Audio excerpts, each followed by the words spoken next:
Hi friends, இன்றைக்கி பூண்டு மிளகு சாதம் தான் எப்படி செய்யலாங்கிறது பார்க்கலாம். இதுக்கு 5-6 பல் பூண்டு எடுத்துக்கோங்க.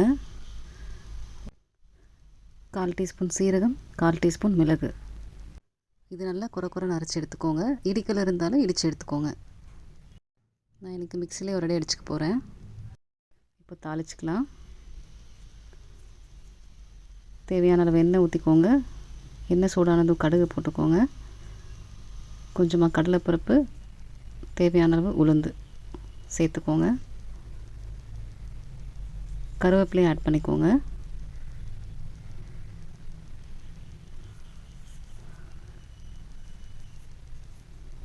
இது நல்லா வறுபடட்டும். சின்ன வெங்காயம் கட் பண்ணி வச்சுருக்கேன், அதையும் நான் இதுக்குள்ளே சேர்த்துக்கிறேன்.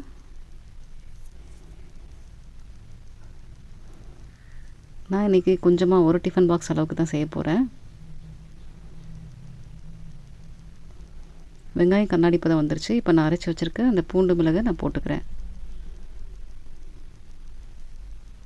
பாருங்கள் எவ்வளோ குறைன்னு இருக்குன்னு.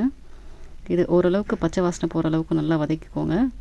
அதுக்கப்புறம் லேசாக தண்ணி தெளித்து விட்டு வதக்கிக்கலாம். பூண்டு வதக்கும் போதே கொஞ்சமாக சாம்பார் தூள் சேர்த்துக்கோங்க. அப்போ அதோட பச்சை வாசனையும் போயிடும். கொஞ்சமாக மஞ்சள் தூள் சேர்த்துக்கோங்க.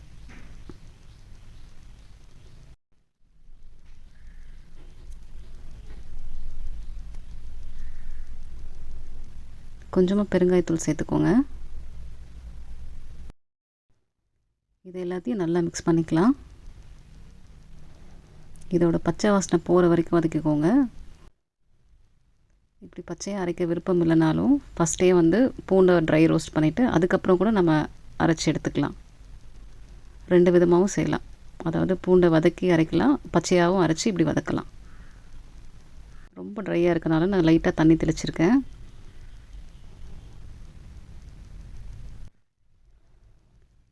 பாருங்கள் நல்லா எண்ணெய் பிரிஞ்சு வந்திருக்கு. பூண்டோட பச்சை வாசனையெல்லாம் போயிடுச்சு. இப்போ உங்களுக்கு தேவையான அளவு உப்பு சேர்த்துக்கோங்க. இதையும் நல்லா ஒரு முறை கலந்து விட்டுக்கோங்க. இப்போ வடித்து வச்ச சாதத்தை இது கூட சேர்த்து கலரிடலாம். ரொம்ப சீக்கிரத்துலேயே செஞ்சிடலாம். 5 நிமிஷம் இருந்தால் போதும் இந்த சாப்பாடு செய்கிறதுக்கு. ஆல்ரெடி பூண்டுலேயும் மிளகுலேயும் காரம் இருக்கிறதுனால நீங்கள் காரம் கொஞ்சம் கம்மியாக சேர்த்துக்கோங்க. இது கூடவே ஒரு ஆம்லெட்லாம் வச்சு சாப்பிட்டிங்கன்னா சூப்பராக இருக்கும். பாருங்கள், பூண்டு மிளகு சாதம் ரெடி ஆயிடுச்சு. இது பார்க்க மட்டும் இல்லை, சாப்பிடவும் அவ்வளோ சூப்பராக இருக்கும்.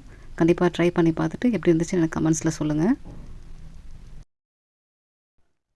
பூண்டில் விட்டமின் சி, B6, மெக்னீஷியம் இதெல்லாம் இருக்குது.